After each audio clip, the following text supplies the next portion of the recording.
Salam sejahtera, saya Pendeta Chandra Gunawan kembali menyapa Bapak Ibu dan saudara-saudari sekalian. Kita hari ini akan membicarakan mengenai satu topik atau satu seri yang baru di dalam pembinaan iman Kristen, yaitu seri mengenal para pahlawan iman. Nah, seri ini dibuat berdasarkan sebuah pembelajaran dari Ibrani pasal 11. Jikalau kita membaca mengenai apa yang Alkitab tuliskan dalam Ibrani pasal 11, di sana kita belajar banyak sekali mengenai tokoh-tokoh yang disebut sebagai para pahlawan iman.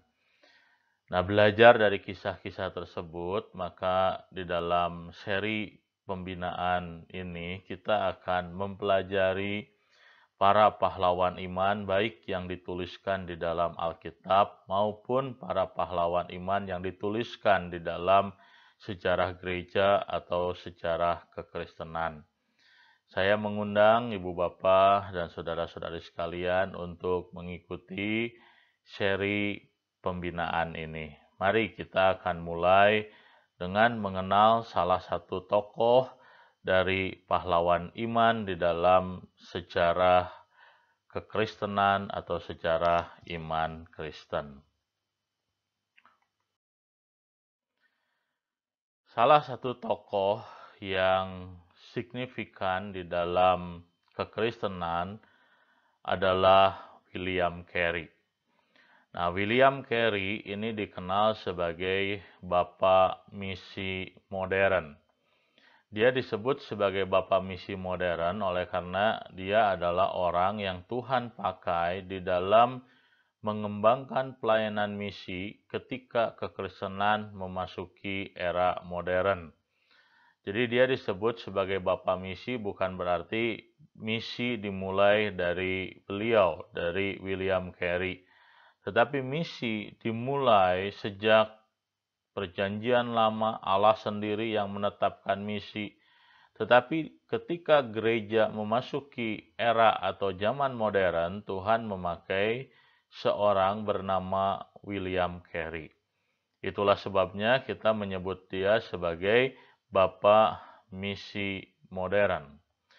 Nah, William Carey adalah anak dari seorang penenun, seorang yang lahir dari keluarga biasa-biasa, tetapi Tuhan memakai dia menjadi seseorang yang luar biasa. William Carey lahir tahun 1761 di Inggris. Tuhan memakai dia, Tuhan bekerja dalam kehidupan dia. Nah, William Carey melayani Tuhan selama 41 tahun sebagai misionaris di India. Ini adalah sebuah pelayanan yang luar biasa. Melalui pelayanannya terjadi sebuah kegerakan misi secara internasional. Dan itulah yang menyebabkan kita menyebut William Carey sebagai Bapak dari misi modern. William Carey adalah seorang yang tumbuh sebagaimana orang-orang di zamannya. Dia adalah seorang yang tumbuh normal, wajar. Dia adalah orang yang bertemu dengan Tuhan, mengalami panggilan Tuhan sewaktu ia muda. Nah, apa yang membuat William Carey kemudian dia percaya kepada Tuhan dan kemudian menjadi seorang misionaris, menyerahkan hidup kepada Tuhan dan memberikan hidupnya secara total di dalam pelayanan misi Tuhan di India. Mari kita akan memikirkan hal ini lebih lanjut. William Carey satu kali dia membaca kisah dari sebuah perjalanan penaklukan. Waktu itu masih era kolonial di mana bangsa-bangsa menjelajahi belahan-belahan dunia yang selama ini belum dikenal. Nah, di era ini ada sebuah buku yang dibaca oleh William Carey. Nah, William Carey ketika dia pemuda, dia bekerja menjadi seorang tukang sepatu, dan dia adalah seorang yang sangat rajin dan senang sekali membaca buku. Dan satu kali dia membaca buku berjudul The Last Voyage of Captain Cook. Nah, ini adalah sebenarnya buku mengenai penjelajahan dunia baru. Dalam buku ini, Kapten Cook dia menceritakan pengalamannya ketika dia menemukan tempat-tempat yang baru di berbagai belahan dunia.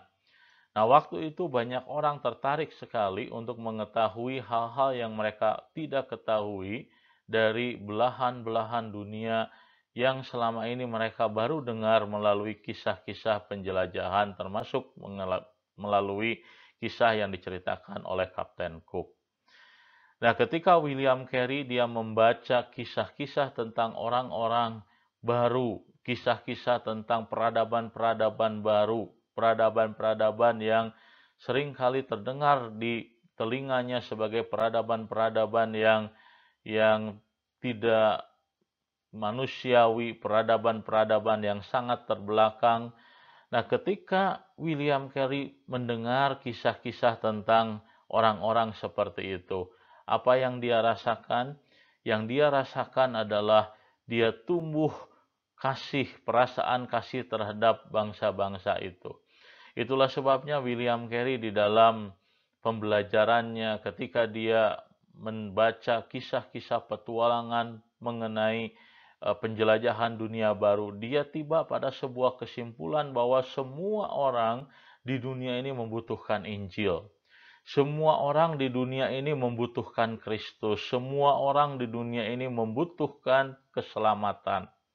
Dan itulah titik awal daripada pergulatan William Carey di dalam memenuhi panggilan Tuhan atas hidupnya untuk menjadi seorang misionaris pergi ke tanah India.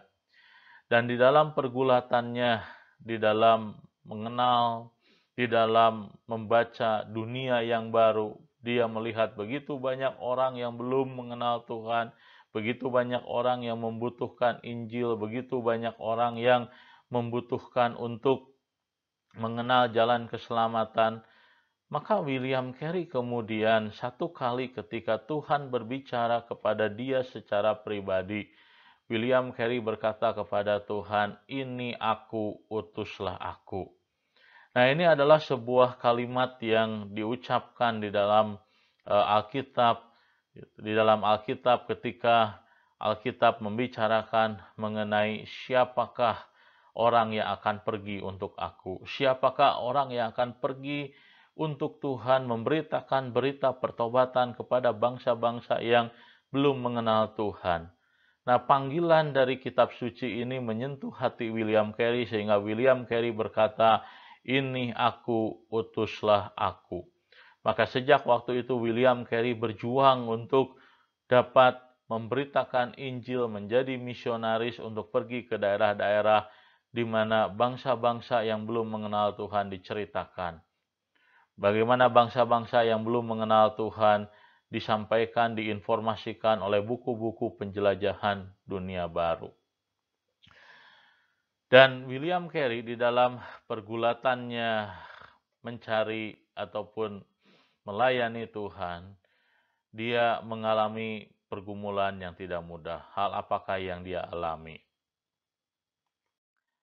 Sewaktu William Carey memenuhi panggilan Tuhan dan dia berjuang untuk boleh pergi ke India, sebuah daerah yang Tuhan telah tetapkan di dalam pelayanan William Carey. Ternyata William Carey berhadapan dengan situasi dan kondisi yang tidak mudah. Ada banyak tantangan, ada banyak pergumulan yang dia hadapi. Salah satu pergumulan yang dia hadapi di dalam memberitakan Injil, di dalam memenuhi panggilan Tuhan adalah tidak adanya dukungan bagi dia di dalam memberitakan Injil, di dalam pergi untuk menjadi misionaris ke India. Satu kali sebagai contoh, William Carey men-sharingkan mengenai apa yang Tuhan kerjakan, apa yang Tuhan ingin kerjakan di tanah India. Tetapi orang-orang yang mendengarkan apa yang William Carey saksikan, mereka berkata seperti ini kepada William Carey, "Anak muda, kalau Tuhan memang ingin mempertobatkan sebuah bangsa yang tidak mengenal Tuhan, Ia tidak membutuhkan engkau." Nah, perkataan seperti itu diucapkan kepada William Carey yang begitu bersemangat di dalam melayani Tuhan, mencoba untuk pergi, untuk melayani, memberitakan Injil di India, tetapi orang-orang yang mendengarkan apa yang dia sharingkan, yang dia sampaikan, tidak merespon dengan positif, tetapi meresponsnya dengan negatif. Tetapi kita belajar dari keteguhan iman daripada William Carey, walaupun orang-orang tidak mendukung dia, tetapi dia tahu betul bahwa apa yang dia lakukan adalah kehendak Tuhan. Itu adalah pekerjaan misi yang Tuhan percayakan kepada dia. Maka William Carey tetap tekun di dalam pelayanan misi yang dia kerjakan. Hal yang sama juga dia alami dengan keluarganya. Waktu itu dia telah memiliki seorang istri, memiliki pasangan dengan anak. Ketika dia men-sharingkan rencananya, beban pelayanannya yang dia rasakan, bagaimana Tuhan mengutus dia untuk pergi ke tanah India, istrinya tidak mendukung dia, istrinya tidak mau mendampingi dia, sehingga William Carey terpaksa dia harus pergi ke tanah India melayani seorang diri. Butuh waktu yang sangat panjang sampai kemudian istrinya dapat memiliki kerelaan hati untuk pergi ke India bersama-sama dengan William Carey. Tantangan William Carey bukan hanya datang dari keluarga, datang dari orang-orang yang tidak mendukung pelayanan dia, tetapi tantangan dari William Carey juga dialami dari ladang pelayanan yang dia kerjakan. Memang Tuhan memakai William Carey menjadi seorang bapa misi di tanah India, bahkan dia menjadi bapa misi di dalam kekristenan ketika memasuki era modern. Tetapi pelayanan dia bukan berarti mudah. 7 tahun pelayanan dia ketika dia berada di India, tidak ada seorang pun yang bertobat. Selama 7 tahun William Carey melayani tanah India, dia berjuang keras, dia menerjemahkan Alkitab, tetapi tidak ada buah ataupun hasil yang kelihatan. Bayangkan jikalau Anda dan saya menjadi William Carey melayani Tuhan 7 tahun tidak ada hasilnya. Kita barangkali akan merasa mempertanyakan, benarkah Tuhan memanggil saya di dalam pekerjaan Tuhan ini? Kalau memang Tuhan memanggil saya dalam pekerjaan Tuhan ini, seharusnya ada buahnya. Tapi William Carey di dalam melayani Tuhan, dia tidak bergantung kepada apa yang dia lihat lewat mata dia. Dia tahu betul Tuhan memanggil dia untuk tanah India. Itulah sebabnya walaupun dia berhadapan dengan tantangan, tidak didukung oleh gereja-gereja di Inggris, tidak didukung oleh keluarga, bahkan hasil pelayanan begitu sulit, tetapi dia tetap tekun di dalam memberitakan Injil di tanah India karena dia tahu betul itu adalah panggilannya.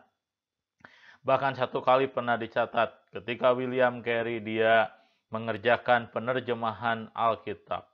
Tiba-tiba ruang tempat kerjanya terbakar. Semua hasil usahanya di dalam menerjemahkan Alkitab terbakar, dimakan api. Tetapi apa yang menjadi respons daripada William Carey? Apakah dia kecewa dengan apa yang dia alami, marah kepada Tuhan dan kemudian meninggalkan pekerjaan Tuhan di India? Tidak, dia malah berkata, ini waktunya kita bekerja lebih keras lagi untuk menerjemahkan Alkitab. Itulah William Carey, seorang yang sangat percaya kepada Tuhan, tetapi seseorang yang bekerja keras di dalam mengikut Tuhan. Itulah yang kita lihat di dalam pelayanan William Carey ketika dia berhadapan dengan pergumulan di tengah-tengah pelayanan misi yang dia kerjakan di India. Selain itu, tantangan di dalam dia melayani, memberitakan Injil di tanah India tidaklah mudah. Penolakan demi penolakan, kemarahan demi kemarahan, dan juga termasuk di dalamnya adalah tantangan dari orang-orang yang dia layani.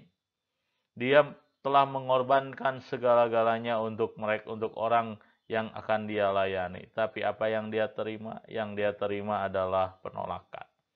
Tetapi William Carey percaya kepada Tuhan, dia percaya kepada pimpinan Tuhan. Itulah alasannya kenapa walaupun dia berhadapan dengan banyak kesulitan dalam melayani Tuhan, dia tidak menyerah.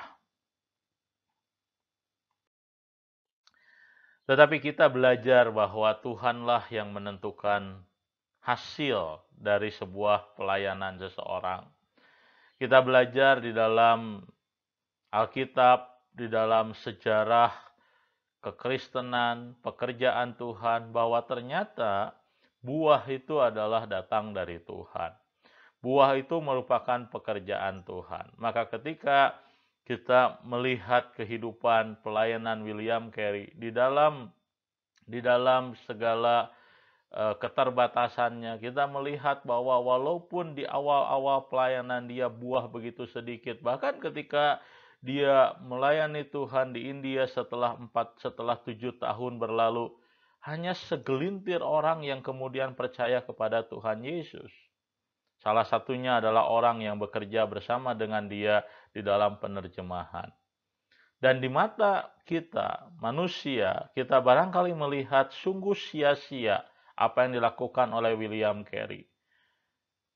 Mungkin kita merasa bahwa apa yang dia lakukan adalah sebuah kesia-siaan oleh karena menghabiskan waktu yang begitu banyak untuk hasil yang begitu sedikit. Tetapi panggilan Tuhan bagi William Carey adalah menabur. Itulah sebabnya ketika William Carey melayani Tuhan, yang dia lihat hasilnya, hasil yang dia lihat mungkin tidak nampak oleh mata, tetapi Tuhan memakai apa yang dia lakukan secara luar biasa. Karena menjelang akhir daripada kehidupan dan pelayanan William Carey, Tuhan kemudian bekerja, Tuhan memakai William Carey sehingga melalui William Carey terbentuklah satu lembaga misi yang kemudian menolong orang-orang yang memiliki beban misi untuk pergi ke daerah-daerah yang belum terjangkau. Waktu itu melalui pelayanan William Carey, Tuhan mengizinkan terbentuknya sebuah lembaga misi bernama Baptist Missionary Society. Perkumpulan orang-orang misionaris dari gereja atau kelompok Baptis. Mereka inilah orang-orang yang kemudian dipakai Tuhan untuk memberitakan Injil, menjadi misionaris-misionaris lokal di berbagai belahan dunia yang asing, yang belum mengenal Tuhan pada waktu itu. Bukan hanya itu. Ketika William Carey akan mengakhiri hidupnya, melalui buah karyanya, melalui tim orang-orang yang bekerja bersama dengan dia, kemudian ada sekitar 40 terjemahan Alkitab di dalam berbagai bahasa. Ini adalah sesuatu yang luar biasa yang Tuhan kerjakan di dalam ataupun melalui William Carey. Dan pertobatan-pertobatan pun terjadi di banyak daerah, di banyak wilayah. Kita melihat bahwa pekerjaan Tuhan secara luar biasa terjadi di berbagai belahan dunia. Dan awal daripada pekerjaan Tuhan ini adalah diawali dengan seorang yang memberikan dirinya kepada Tuhan, seorang William Carey. Seorang yang sederhana bekerja sebagai seorang tukang sepatu, tetapi memiliki hati untuk Tuhan. Itulah yang kita lihat di dalam diri William Carey. Sehingga ketika William Carey mendekati akhir hidupnya, dia berkata kepada seorang temannya, "Kalau aku mati, jangan ceritakan tentang William Carey. Ceritakanlah tentang Tuhan yang bekerja di dalam diri dan pelayanan William Carey." William Carey tahu betul bahwa kekristenan, bahwa pekerjaan Tuhan, bahwa misi Tuhan tidak bergantung kepada manusia, tapi bergantung kepada Tuhan. Bapak, Ibu, Saudara-saudari yang dikasihi Tuhan, melalui kisah William Carey kita bisa belajar satu hal yang sangat penting di dalam pekerjaan pelayanan misi yang Tuhan percayakan kepada setiap kita. Apakah itu? Bahwa setiap orang Kristen, setiap orang percaya dipanggil Tuhan menjadi misionaris Tuhan. Tentu tidak semua kita dipanggil Tuhan untuk pergi ke daerah-daerah terpencil memberitakan Injil kepada suku-suku yang terabaikan, yang belum mengenal Tuhan. Tetapi semua kita dipakai Tuhan menjadi seorang misionaris Tuhan. Seorang utusan-utusan Tuhan untuk apa? Untuk menyaksikan Tuhan, memberitakan Tuhan kepada orang-orang di sekitar kita. Kepada orang-orang yang perlu mendengar berita keselamatan, perlu mendengar berita Injil. Maka saksikanlah Tuhan kepada mereka. Saksikanlah keselamatan yang Anda terima kepada orang-orang di sekitar Anda. Selain itu penting sekali bagi kita untuk juga boleh mendukung pelayanan-pelayanan misi yang dikerjakan oleh lembaga, oleh gereja, tempat di mana kita melayani, tempat di mana kita bergabung. Secara pribadi mungkin Tuhan tidak mengutus kita, tidak memanggil kita untuk pergi ke pedalaman-pedalaman tertentu menjangkau orang-orang yang belum mengenal Tuhan. Tetapi Tuhan memanggil orang-orang tertentu untuk juga pergi ke pedalaman-pedalaman, pergi memberitakan Injil di daerah-daerah yang tidak terjangkau oleh Injil. Dan kita harus mendukung mereka. Bagaimana cara mendukung mereka? Kita bisa mendukung dalam doa bagi para misionaris ini. Dan yang kedua, kita bisa juga mendukung dalam dana. Kita mensupport pelayanan mereka yang berada di pedalaman-pedalaman melalui gereja Tuhan. Saya berdoa kiranya melalui pembelajaran kita hari ini, belajar dari seorang tokoh pahlawan iman, William Carey, membuat kita semakin mengasihi Tuhan dan semakin mengasihi pekerjaan Tuhan. Tuhan memberkati ibu, bapak, dan saudara-saudari sekalian.